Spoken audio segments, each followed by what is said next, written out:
Bem-vindos à Geografia! Olá, meus alunos e minhas alunas do sexto ano. Sejam bem-vindos a mais um vídeo aula. Hoje nós vamos continuar falando ainda sobre a natureza e a sociedade. Nós temos falado bastante sobre a natureza e a sociedade e vamos continuar ainda para que a gente possa aprender mais um pouco desse módulo que está chegando ao final. Não se preocupem porque está chegando ao final o módulo 3. Eu sou Raimundo Cruz, professor de Geografia, e mais uma vez nós vamos falar aqui da natureza e a sociedade.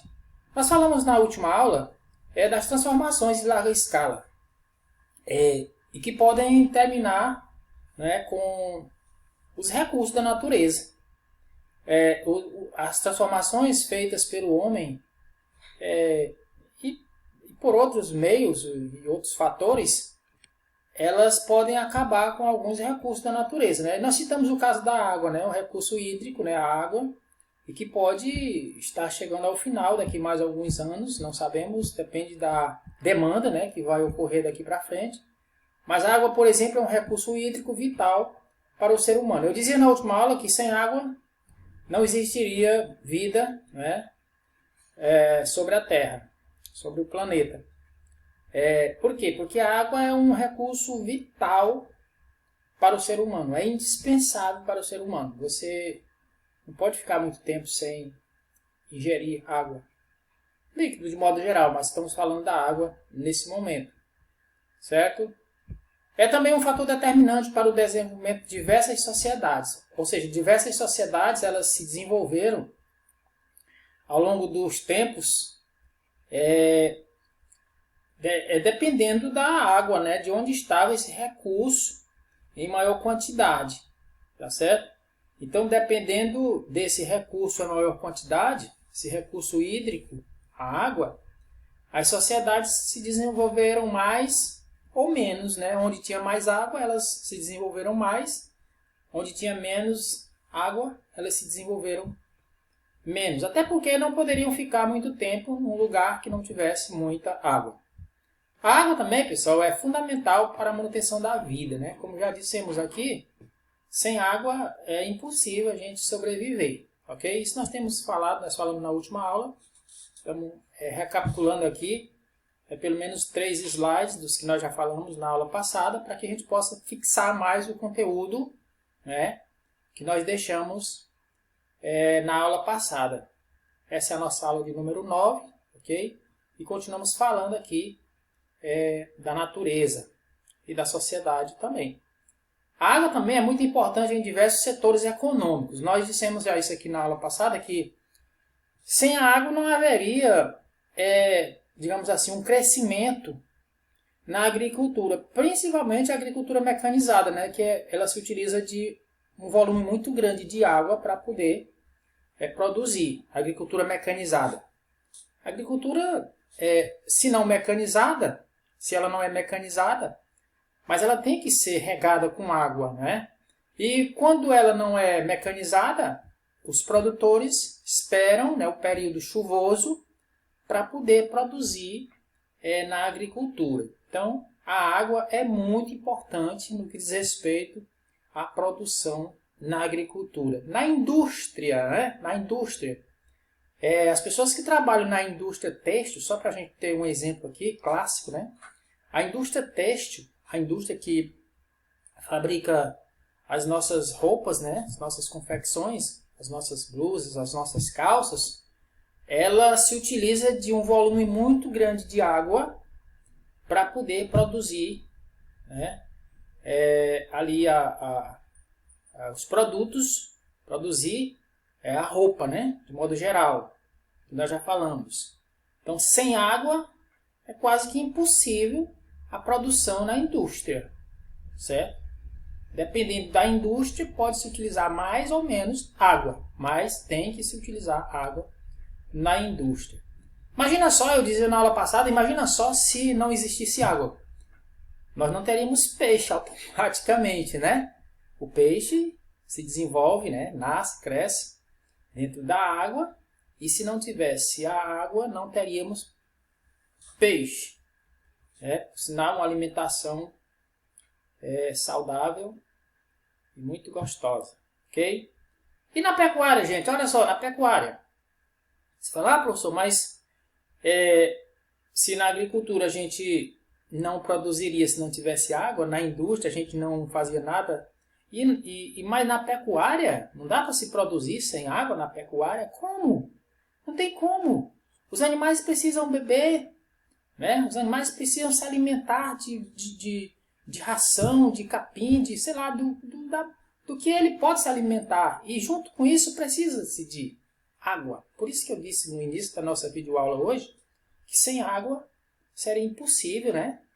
Não teríamos, talvez, segundo o que nós pensamos, vida na Terra, né? No planeta Terra. E o turismo?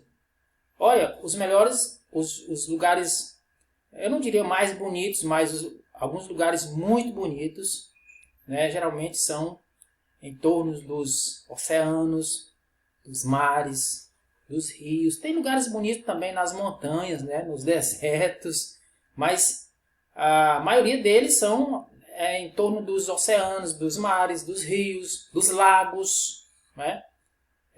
Das lagoas. São lugares muito bonitos. Então, se não tivesse esses lugares, né, que são tomados por água, não teria também esse turismo que nós estamos falando aqui, né? Turismo em volta dos oceanos, em volta dos mares, em volta das lagoas, dos lagos, dos rios e etc.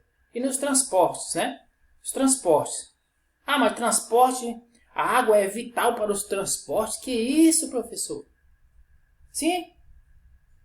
A maior parte dos rios do Brasil, eles são vias de transporte. As famosas hidrovias, né? Nós temos cerca de 41 mil quilômetros de hidrovias no Brasil. E as hidrovias são esses transportes feitos através dos mares, dos oceanos, dos rios, das lagoas. Esse transporte é feito, né, dependendo da quantidade de água que existe, né, em um determinado lugar. Ok? Beleza? Então esses aí são muito importantes, né? Esses itens aí são muito importantes no setor econômico por conta da existência da água. Gente, a água é um recurso hídrico essencial na geração de eletricidade. Olha só, as nossas barragens, né? As nossas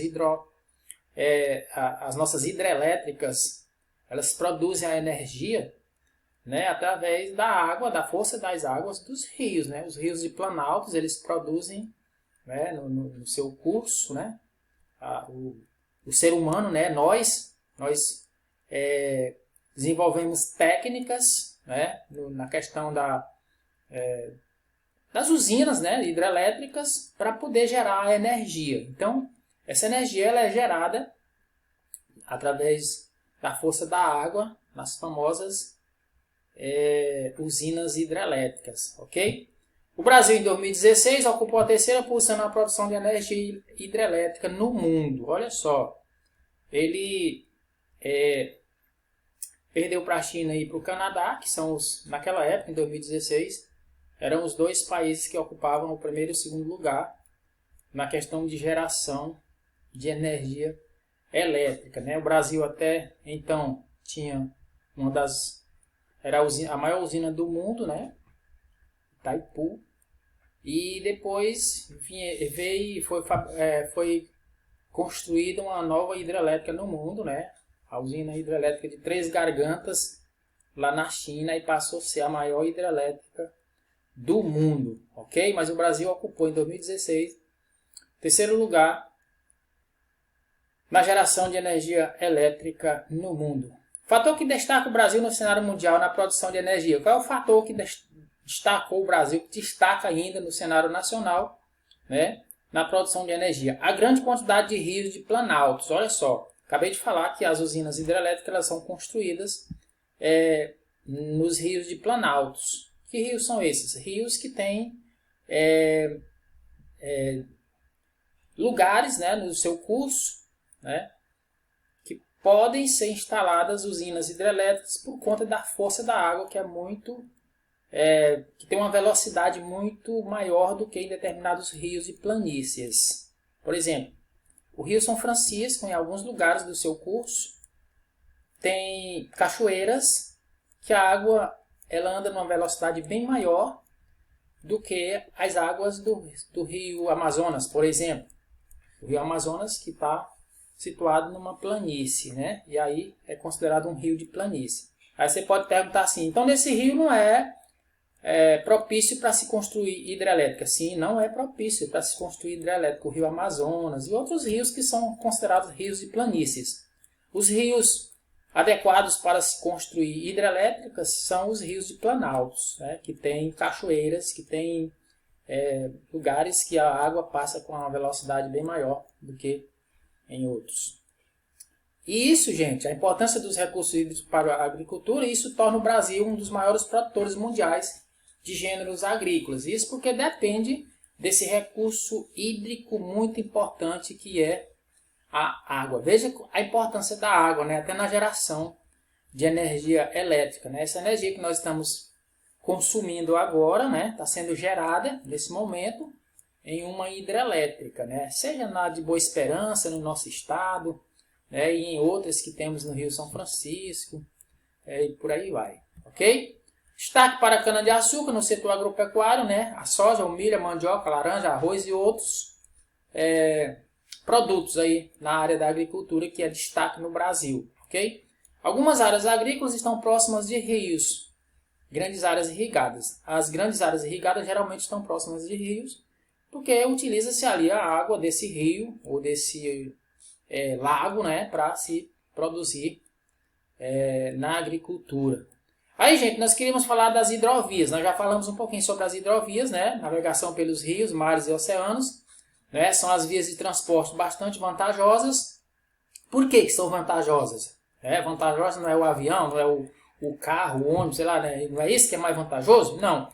As vias de transporte hidroviárias, né, elas são muito mais vantajosas. Por quê? Porque transporta grande quantidade de passageiros ou mercadorias. Né? Vejam um navio, quanto ele não leva de mercadoria de um país para outro. Seria a quantidade que um navio leva, seria necessário muitas carretas, muitos caminhões, né, para levar essa mesma carga. E um só navio leva, ok?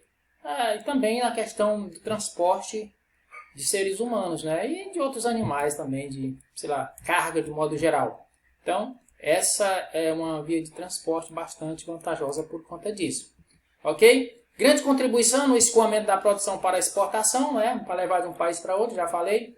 O Brasil tem mais de 41 mil quilômetros de hidrovias também no seu território, já falei isso aqui também. Número considerado baixo, observando a extensa rede hidrográfica disponível. Nós temos muitos rios no Brasil e muitos rios de planície, por isso é considerado baixo esse número aí de 41 mil quilômetros quadrados. Deveria ser mais, ok? Beleza? Então, gente, olha só, nós queremos destacar aqui, ainda agora, dizer para vocês que nós temos falado sobre a natureza e a sociedade, e nós estamos, como disse bem no início da aula, quase concluindo esse módulo, ok? Então, na nossa próxima aula, nós vamos já estar terminando esse módulo e já passando para um novo módulo, que é o quarto módulo e o último, não é, do nosso livro. E aí já está acabando o ano, né? Já vamos para a sexta avaliação, já tem a sétima e a oitava aí engatilhada, e aí já concluímos o ano letivo. Ok, gente? Muito obrigado. Tudo de bom para vocês, fiquem com Deus e até a próxima.